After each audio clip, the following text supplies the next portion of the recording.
Hello दोस्तों, मैं हूं पवन सर और आप देख रहे हैं पीके बोर्ड क्लासेस। पीके बोर्ड क्लासेस में आपका बहुत बहुत स्वागत है। अभी तक मैंने आपको लास्ट वीडियोस में सिखाया था कि किस तरह से हम एक्टिव और पैसिव वॉइस को बनाते हैं। कहने का मतलब यह है कि आपको मैंने 8 टेंसेस का पैसिव वॉइस बनाना बताया था।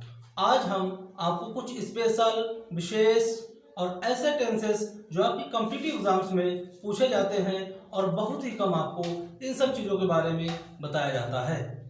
इस तरह के आज पैसिव वॉइस हम आपको बनाना बताएंगे जो आपने बहुत ही कम स्कूलों में पढ़ा होगा।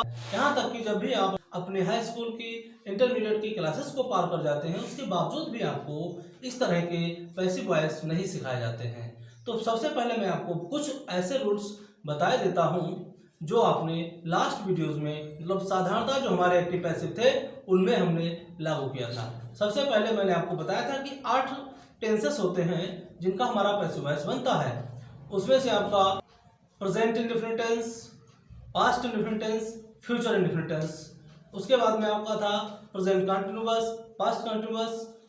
उसके बाद में आपका था प्रेजेंट परफेक्ट, पास्ट परफेक्ट और फ्यूचर परफेक्ट। ये ऐसे टेंसेस थे जिनका हमने पैसिव वॉइस लास्ट वीडियोस में बनाया था।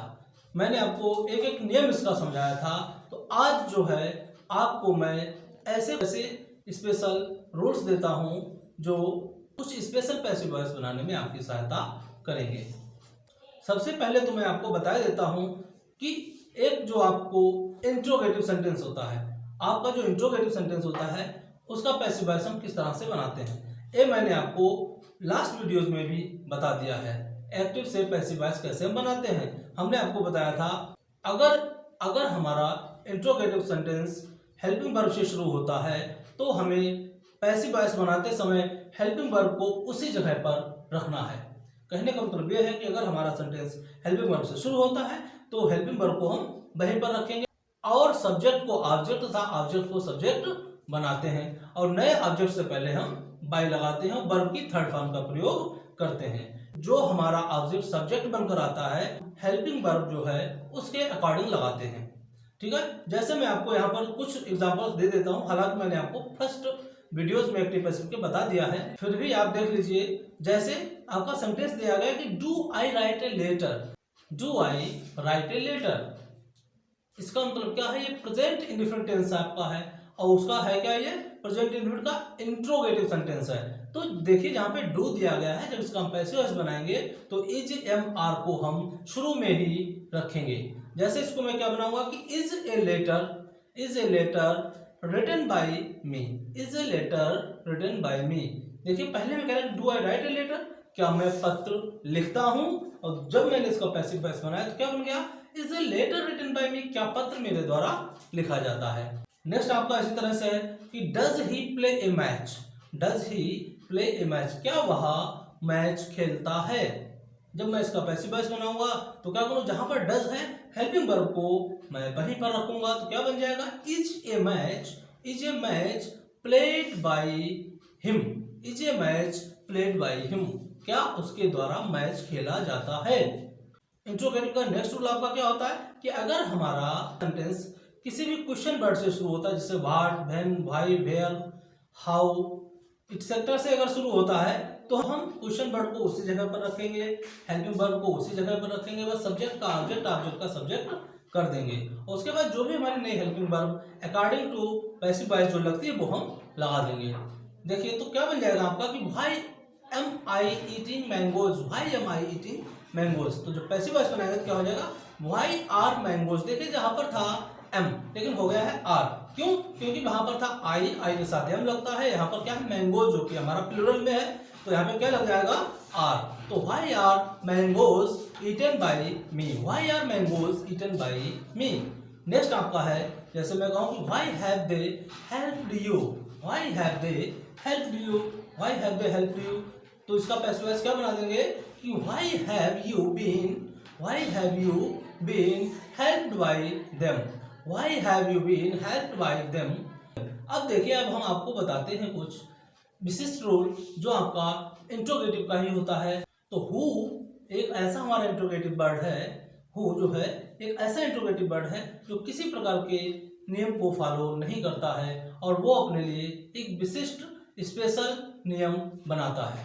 जब भी कोई हमारा वाक्य इंट्रोगेटिव वर्ड हु से शुरू हो तो पैसिव वॉइस बनाते समय और हु को हम बाय हुम में बदलकर सबसे पहले लिख देते हैं। उसके बाद में हम हेल्पिंग वर्ब को लिखते हैं, उसके बाद में जो हमारा ऑब्जेक्ट होता है उसको लिखते हैं, उसके बाद वर्ब की थर्ड फॉर्म लगाते हैं। बाकी अगर कोई अदर वर्ड्स हैं उनको हम लिख देते हैं। तो सबसे पहले आप देख लीजिए कि सबसे पहले हम लिखेंगे बाय हुम, फिर उसके बाद जो हमारी helping verb according to tense आएगी, जो भी जिस तरह का टेंस होगा उसके हिसाब से, अगर प्रेजेंट का है तो प्रेजेंट की, पास्ट का है तो पास्ट की, फ्यूचर का है तो फ्यूचर की, तो वहां पर हेल्पिंग वर्ब आएगी। उसके बाद में हम ऑब्जेक्ट को लिखेंगे और उसके बाद में हम वर्ब की थर्ड फॉर्म को लिख देंगे।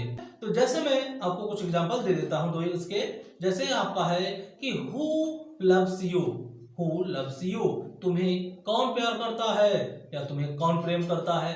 तो हु लव्स यू जब हम इसका पैसिव वॉइस बनाएंगे, क्योंकि हमने आपको इससे पहले बताया है कि अगर क्वेश्चन वर्ड हमारा शुरू में है तो शुरू में रहने देते हैं, लेकिन ये जो हु है इसको आप विशेष रूप से इस पे ध्यान रखिएगा, इस पे नजर रखिएगा, क्योंकि जब भी हु आए तो उसको बाय हुम में बदलकर सबसे पहले लिखेंगे। क्या हमारा बन जाएगा बाय हुम, फिर आपका यहाँ पे क्या था, ऑब्जेक्ट आपका यू था, तो यू के हिसाब से वहां पर क्या हो जाएगा आर, तो by whom are you loved, ठीक है, by whom are you loved, by whom are you loved. इस तरह से अगला आपका सेंटेंस है, जैसे मैं कहूं कि हु बीट्स यू, तुम्हें कौन पीटता है, हु बीट्स यू, तो क्या बन जाएगा आपका कि by whom are you beaten, by whom are you beaten, by whom are you beaten.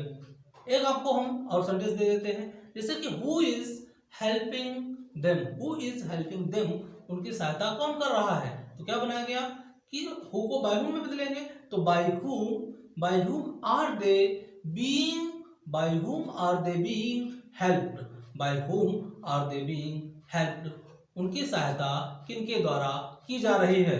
Next आपका है who has seen the wind, who has seen the wind, हवा को किसने देखा है, हवा को किसने देखा है, तो क्या बनाएंगे हम by whom has the wind, by whom has the wind been seen, by whom has the wind been seen, हवा को किसने देखा है।